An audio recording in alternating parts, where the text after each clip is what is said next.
నమస్తే, welcome to Suman TV. నేను మీ విష్ణు. ప్రస్తుతంతో పాటు ప్రముఖ స్టాక్ మార్కెట్ అనలిస్ట్ గీతానంద్ గారు ఉన్నారు.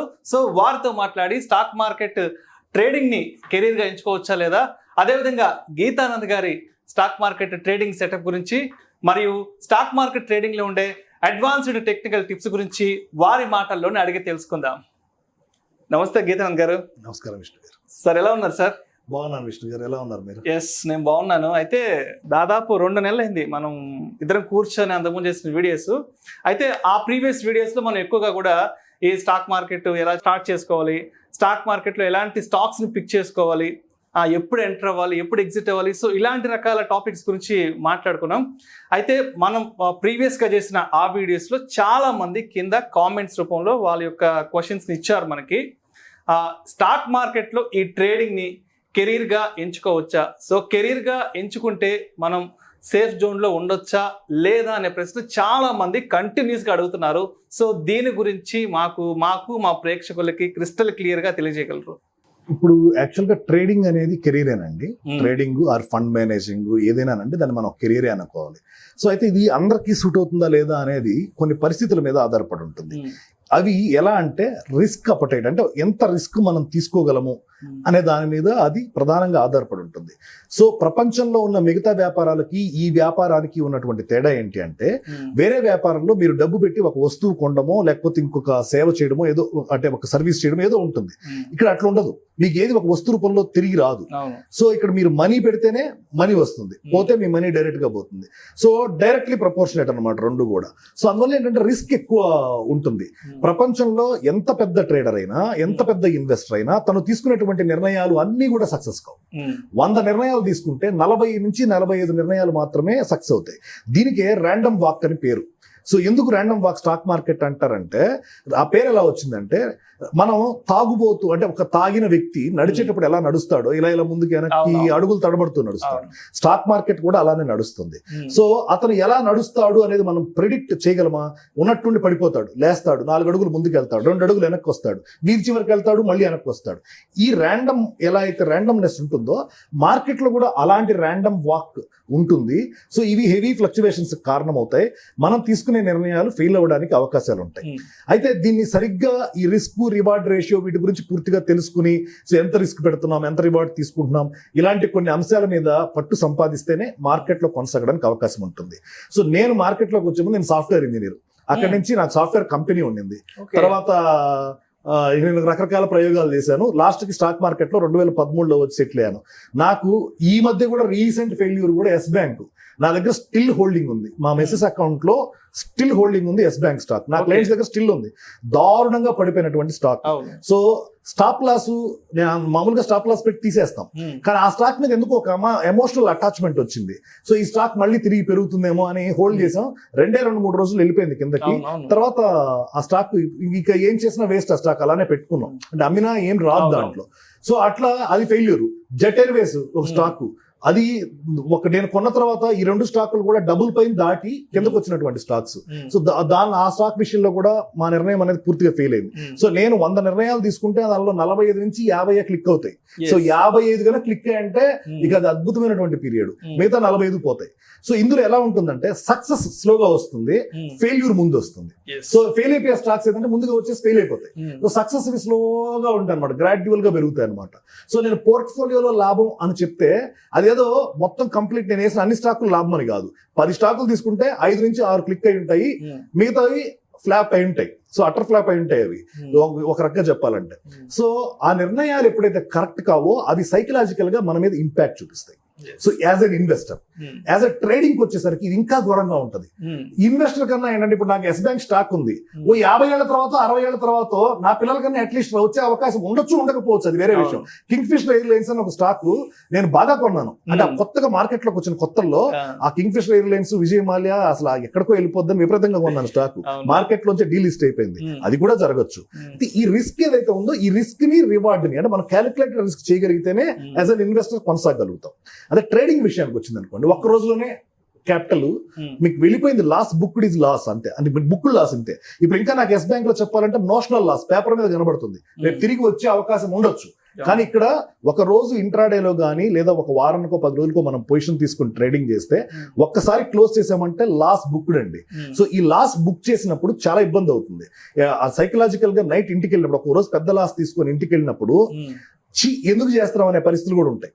సో ఇంత రిస్క్ తో కూడుకున్నటువంటి ఫీల్డ్ కాబట్టి అందరికీ సెట్ కాదు. సో కొందరికే సెట్ అవుతుంది.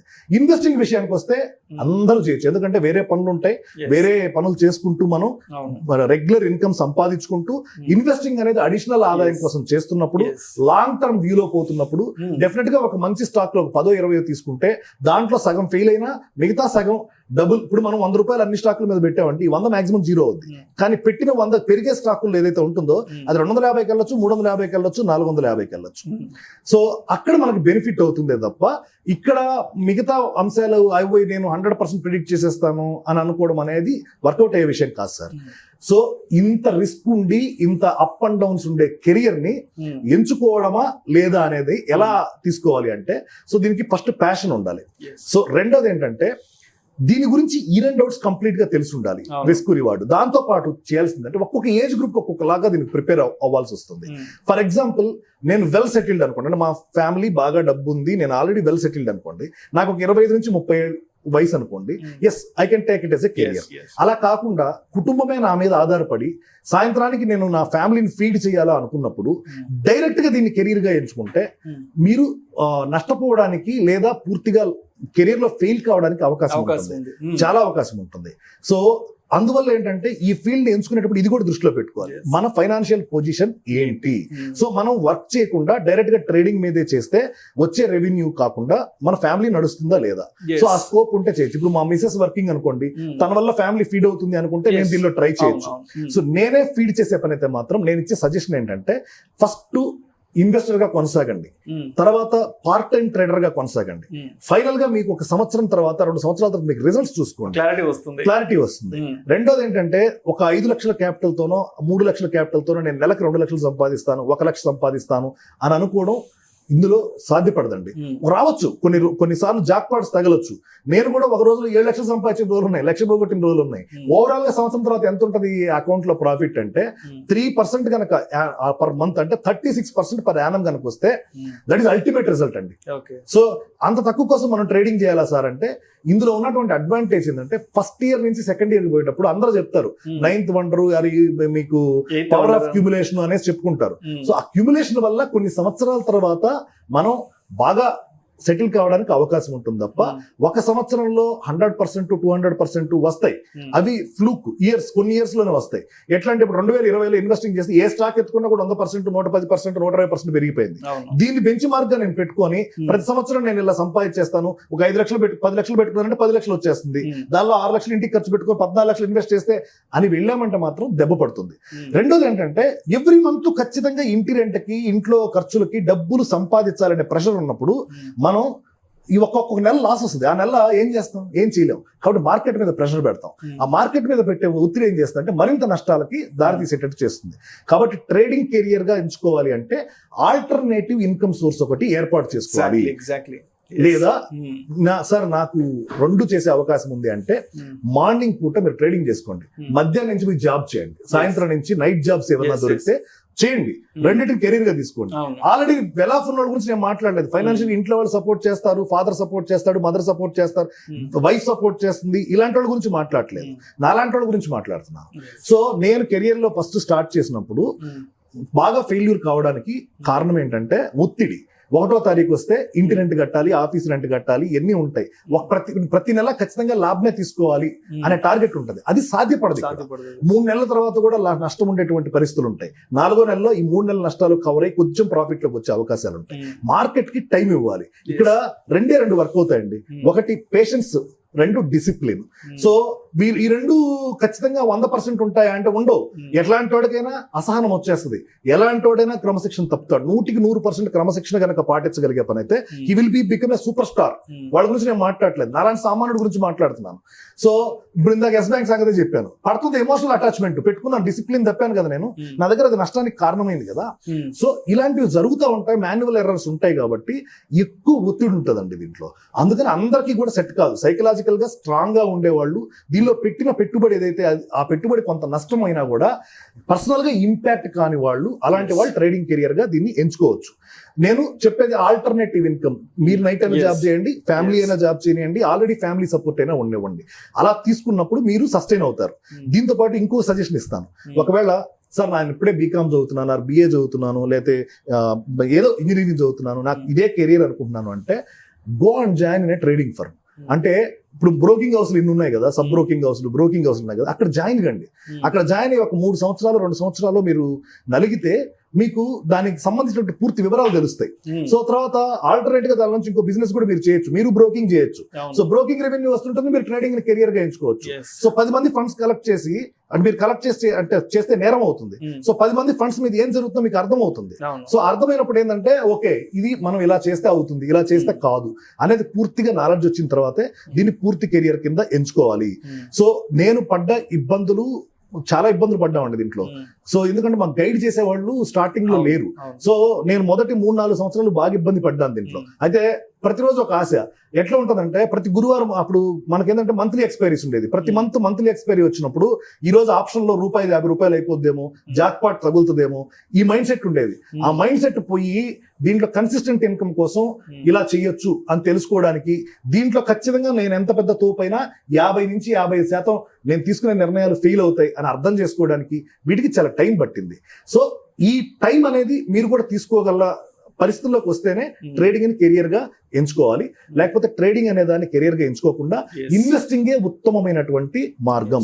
సో ఇన్వెస్ట్మెంట్ ఎవరైనా చేయొచ్చు. మీరు ఉద్యోగం చేసుకుంటా మీ దగ్గర వచ్చే డబ్బుల్లో 50,000, 20,000, 30,000 సిప్ రూపంలోనో, లేకపోతే లాట్ గా ఉన్నప్పుడు లాట్ గా, లేకపోతే పర్ మంత్ 5,000, 10,000 ఉన్నప్పుడు అది చేసుకుంటూ వెళ్ళొచ్చు. దాన్ని ఎవరు అబ్జెక్ట్ చేయరు. అసలు ఏ జాబు చేయకుండా నాకు ఇదే జాబ్ కావాలి అనుకుంటే మాత్రం ఇన్ని రిస్కులు ఉన్నాయి ఈ ఫీల్డ్ లో. సో ఆ రిస్కులు తట్టుకొని నిలబడగలిగితేనే రండి. దాంతోపాటు నాలెడ్జ్ అనేది ఎప్పటికప్పుడు పెంచుకోవాలి దీంట్లో. సో టెక్నికల్ అనాలిసిస్ తెలిసి ఉండాలి, స్ట్రాటజీస్ తెలిసి ఉండాలి, వాటి పెర్ఫార్మెన్స్ తెలిసి ఉండాలి, వాటి మాక్సిమం ఫెయిల్ అయితే ఎక్కడ దాకా వెళ్తాయి, మన క్యాపిటల్ ఎంత వెళ్ళిపోతుంది, డ్రా డౌన్ ఎన్ని రోజుల తర్వాత ఈ స్ట్రాటజీ తిరిగి కోలుకుంటుంది, ఇలా ప్రతి దాని మీద ఒక గ్రిప్ ఉండాలి. మన దగ్గర కొన్ని స్ట్రాటజీస్ ఉండాలి, అవి 10 సంవత్సరాలు 5 సంవత్సరాలు డేటా మీద టెస్ట్ చేసి ఉండాలి, అవి ప్రతి సంవత్సరం లాభం ఇచ్చి ఉండాలి. అలాంటి స్ట్రాటజీస్ దొరికినప్పుడే మార్కెట్ లోకి ఫుల్ టైం ట్రేడర్ గా ఎంటర్ కావాలి. దాంతో పాటు చిన్న క్యాపిటల్ తో దయచేసి ట్రేడింగ్ లోకి దిక్కండి. F&O లో 2 లక్షలు 3 లక్షలు క్యాపిటల్ పెట్టుకొని వచ్చి వెళ్ళిపోయిన వాళ్ళు కొన్ని 100 మందిని చూశాను నేను. సో నాకు కూడా 2 లక్షలు 3 లక్షలు పెట్టుకున్నప్పుడు ఎగిరిపోయేది క్యాపిటల్. సో తర్వాత ఇప్పుడు ఏంటంటే స్టేబుల్ అవడానికి కారణం ఏంటంటే కొంచెం క్యాపిటల్ సైజ్ పెంచుకోవడం, so other income sources starting లో హెల్ప్ చేయడం, ఇప్పుడు అది ఫుల్ టైం కింద కన్వర్ట్ అవుతుంది. సో ఇది పరిస్థితి అండి. సో ట్రేడింగ్ కెరియర్ అనేది చాలా దారుణంగా ఉంటుంది. అప్ అండ్ డౌన్స్ ఎక్కువ ఉంటాయి స్టార్టింగ్ లో. అవి తట్టుకోలేని వాళ్ళు దయచేసి రావద్దు, ఇన్వెస్టర్ గా ఉండండి. అవి తట్టుకోవడానికి మీకు సర్కస్ చేసేవాడు పైన ఎలా అయితే ఎగురుతున్న కింద వల కట్టుకుంటాడో, మీకు ఆ వల రూపంలో ఏదో ఇంట్లోంచన్నా సపోర్ట్, డబ్బు అన్నా ఉండాలి, మనకు జాబ్ అన్నా ఉండాలి, వేరే జాబ్ అన్నా ఉండాలి, నైట్ జాబ్ అన్నా, అప్పుడే ట్రేడింగ్ ని కెరియర్ గా ఎంచుకోవచ్చు. సో ఓవరాల్ గా చెప్పాలంటే ఒకటి లేదా అంతకంటే మనకు ఒక 2-3 ఆదాయ మార్గాలు ఉండి ఫైనాన్షియల్ గా మనం వెల్ సెటిల్డ్ అయి ఉంటే మాత్రం దీంట్లో కొంచెం వచ్చేదానికి అవకాశం ఉంటుంది. అంతేగాని దీన్నే జీవితంగా మలుచుకొని దీన్నే ట్రేడింగ్ నే కెరీర్ గా మలుచుకుంటే మాత్రం ఇబ్బంది అవుతుంది అంటారు. సో అదేనండి అంటే మొదటి 3 సంవత్సరాలు ఇబ్బంది అవుతుంది. సో ఇందులో ఎలా ఉంటుందంటే నేను ట్రేడర్స్ లో సీనియర్ ట్రేడర్స్ అని అంటాం కదా, వాళ్ళు మొదటి 4 సంవత్సరాలు 5 సంవత్సరాలు సఫర్ అయిన తర్వాతే సీనియర్ ట్రేడర్ అవుతారు. సో స్టార్టింగ్ లోనే హిట్ కొట్టడం అనేది అందరికీ సాధ్యం కాదు. సో నేను ఎక్స్ట్రాడనరీ క్యాండిడేట్స్ గురించి మాట్లాడలేదు, నేను నాలాంటి సామాన్యులు ఆర్డినరీ క్యాండిడేట్స్ గురించే మాట్లాడుతున్నాను. సో మనకి 3-4 సంవత్సరాలు టెస్టింగ్ పీరియడ్ ఏదైతే ఉందో, ఈ 3-4 సంవత్సరాలు కుటుంబం ఆకలితో ఉండకూడదు, మనం ఆకలితో పడుకోకూడదు. ఆ పరిస్థితులు ఉన్నప్పుడు మాత్రమే ట్రేడింగ్ సక్సెస్ అవుతుంది. లేకపోతే ఏమవుతుంది, ఈ ఒత్తిడిని తీసుకొచ్చి మీరు ట్రేడింగ్ లో పెట్టేస్తారు, మీ రూల్స్ ఏవి ఫాలో గారు. ఫర్ ఎగ్జాంపుల్ నాకు 5 లక్షలు ఉంటే ట్రేడ్ కి 5,000 నష్టపోవాలి. ఇప్పుడు ఈ మంత్ ఆల్రెడీ లాస్ లో ఉన్నాం, ఇది కవర్ చేయాలి, ఇంటి ఖర్చులన్నీ పోవాలనుకుంటే ఏం చేస్తానంటే 5,000 నష్టానికి దిగను. ఈ పోతే పోయింది 50,000, జాక్ పాట్ తగిలితే పోతే 50,000, వస్తే 2 లక్షలు, ఈ టైప్ లో దిగుతాం. దిగినప్పుడు అది ఇంకా లాసే ఇస్తుంది అనమాట. మార్కెట్ అనేది టెస్ట్ చేసినంతగా మనిషిని విధి పరీక్షిస్తుంది అంటారు కదా, అంతకంటే ఘోరంగా పరీక్షిస్తుందండి మార్కెట్. చాలా సహనం ఉండాలి దీనికి. సో ఓవరాల్ గా సహనం ఉండాలి. అదే కాకుండా ఇన్కమ్ సోర్సెస్ కూడా మనకి ఒకటి లేదా 2 ఇన్కమ్ సోర్సెస్ ఉంటే అలాంటప్పుడు మనం ఒకవేళ నష్టపోయిన ఏదైనా సేఫ్ జోన్ లో ఉండొచ్చు. సో దీన్నే జీవితంగా భావించి దీన్నే కెరీర్ గా భావిస్తే మాత్రం ఇబ్బందులు తప్ప ఉంటారు. అదేనండి, ఇబ్బందులు తప్పవు. సో అంటే నేను చెప్పేది అందరికీ సూట్ కాదు. ఇవన్నీ ఉంటే మళ్ళీ చేయొచ్చు, మనం చెప్పినవన్నీ ఉంటే కెరీర్ గా ఎంచుకోవచ్చు. ఏది ఆ ఇన్కమ్ సోర్స్ కానీ లేదా స్ట్రాటజీస్ కానీ, చేతిలో ఒక స్ట్రాటజీ పట్టుకోవాలి, దాన్ని టెస్ట్ చేయాలి, ఒక 3 ఏళ్ల పాటు ఓపిక్ గా చేయాలి. ఒక 3 ఏళ్ల పాటు మీ అకౌంట్ కనుక పాజిటివ్ లో ఉంటే 4వ సంవత్సరం మానేయండి, ధైర్యంగా దిగండి, ట్రేడింగ్ లోకి మీరు క్లిక్ అవుతారు. సో మొదటి 2-3 సంవత్సరాలు మనం నష్టాల్లో ఉన్నాం అనుకోండి, లాభం వచ్చేంత వరకు వెయిట్ చేయండి ట్రేడర్ గా మారాలనుకుంటే. ఈ ఇన్వెస్టర్ పని సులభం అండి, ట్రేడర్ అనేది ఫుల్ టైం జాబ్ లాంటిదండి. సో ఇప్పుడు మనం మాట్లాడుకుంటున్నా, నాకు ఇప్పుడు పొజిషన్ ఉంది, వెనక చార్ట్ మీద ఉంటుంది దృష్టి, అది ఏమవుతుంది ఏందని కదలలేనటువంటి పరిస్థితి ఉంటుంది మార్నింగ్ 9 to 3:30. సో వేరే ఏ పనులు పెట్టుకోలేము మనం.